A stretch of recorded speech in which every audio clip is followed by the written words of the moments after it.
putting an end to identity politics. This is the Kevin Jackson Radio Show.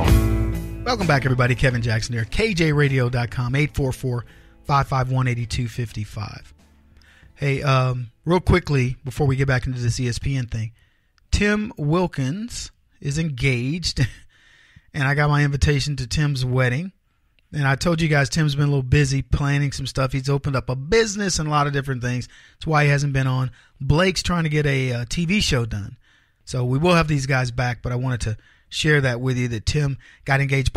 Is getting married. By the way, congratulations to my oldest son who just got engaged. He got engaged the day after his birthday, and called us up and let us know that he and his now fiance are planning their wedding. So I'm proud of that. Who knows? I may be a grandpa soon. Holy cow. So I was talking about the NFL and how they put they bundle, the ESPN bundles all their stuff for cable, and that's how they've been able to be successful. And unfortunately, things are changing in that marketplace. And I likened it to the licorice jelly beans that are left at the end of the bag all the time because nobody wants those. And the manufacturer goes, well, we have to satisfy a very small number of people. And that's leftism. It says, we got to satisfy everybody, so we'll make licorice because there are a few people that like it, and the rest of you people can pay for it. You'll finance the licorice. And so that's how cables worked. That's how education works, where the classes you actually want to take, like business or engineering or math or whatever, finance all the crap classes that end up getting the majority of the money. That's why who would go to school, is a degree, except in today's time, to get a degree in social justice or diversity training or, things like that, women's studies. Those schools could not exist on their own.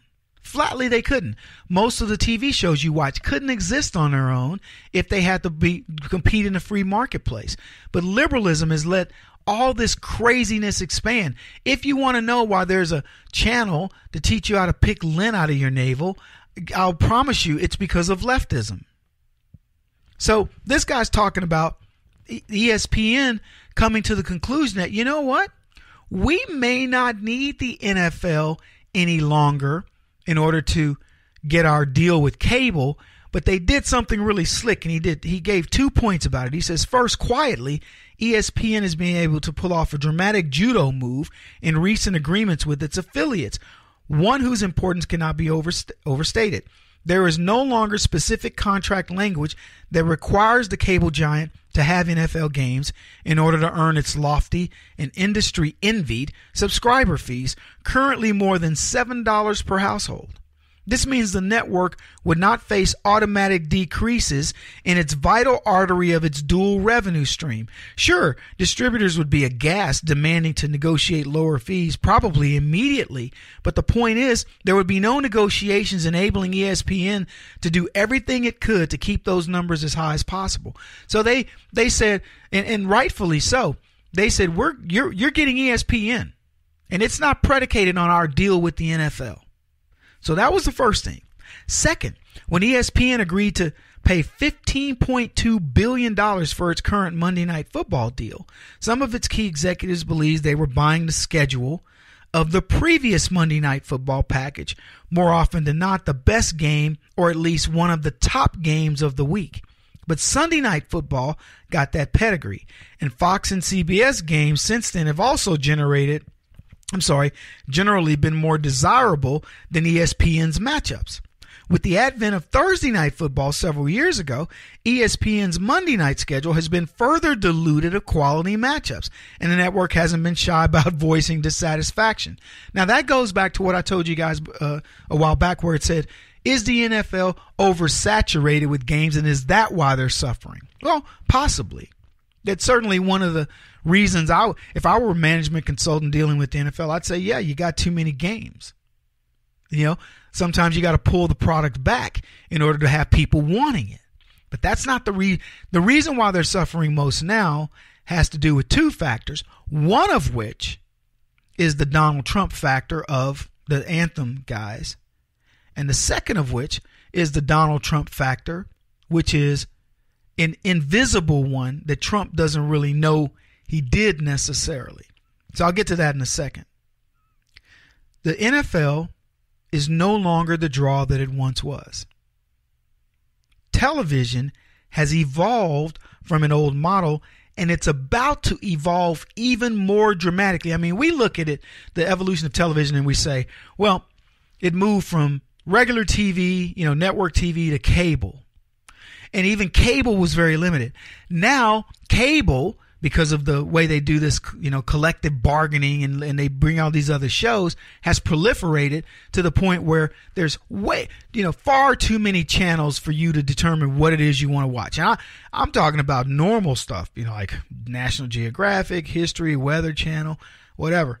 I mean, if you had told me I would watch the Weather Channel and be enthralled, I would have been like, you're crazy. Or if I would watch a History Channel, I would have been like, man, I didn't like history in school.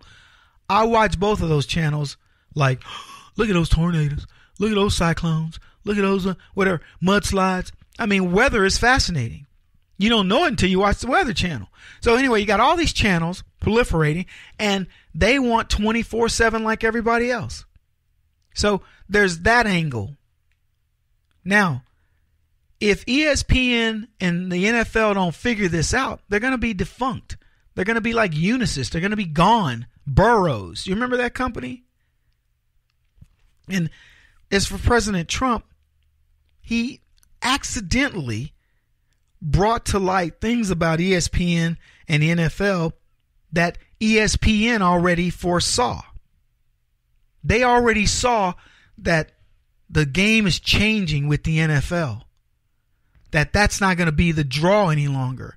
They're going to have to figure out a whole new paradigm that's going to cater to not when the NFL wants to put their game on, but to when people want to watch it, and other things that are going to interfere with that. Business, folks, capitalism is under attack. Leftism has been eating away at their business daily. Now, ESPN's enjoyed this for quite some time, but leftism is killing it. Leftism is killing the biggest golden goose that ESPN has had. Now, I'll put it this way. If the Kaepernick doesn't take a knee, are they still going to have to make changes? Yes. They could make them slowly, and they could figure out what they want to do. They're going to be forced into making a change that they did not want to make. Okay? What Barack Obama, what President Trump seems to have an uncanny knack of doing is revealing the dirty truth behind things. See, I go back to how cable started bundling years ago. That was the proliferation of leftism. And what you're seeing now, I don't know if you guys have seen this commercial. Have you seen this one? There are guys that say you can build your TV that you want to watch, and we'll charge you $20 a month.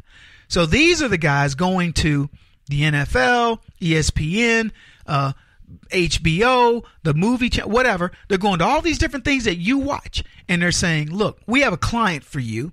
If you'll let us take your services, we'll pay you X amount of dollars for this client, and we'll keep a percentage. So let's say they keep $2 out of every client.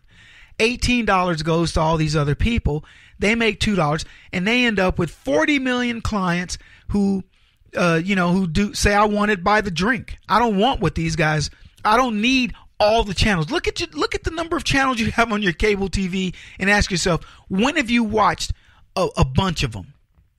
80% of those channels I don't even watch. They're bundled in, and I would get rid of them. Somebody's saying we're going to do a model that lets you do that. So Donald Trump is forcing ESPN to look into the crystal ball. And if they're smart, they're going to see the future and heed the warning. But I'm telling you, it is to call it uncanny is such an understatement. Donald Trump's ability to make what's the word I'm looking for? Eat away at liberalism is truly amazing, because this process is what's allowed liberalism to flourish. Look at the channels that are on cable, even things like the History Channel, and watch them, and you'll see liberalism. Watch National Geographic. Global climate change, global warming. all of it's got some leftist lean to it. And all these leftist people that are in Hollywood, they're the ones producing shows. You think you're going to watch the Weather Channel and it's going to be global warming. There's more global warming crap on these channels than there is in regular, political talk. And Trump, in his own crazy way, with this NFL thing, is bringing all of it to light. That's what's cool about it. He won't stop until he's the top-rated radio talk show host in America. What kind of weird competitive freak are you? This is the Kevin Jackson Radio Show.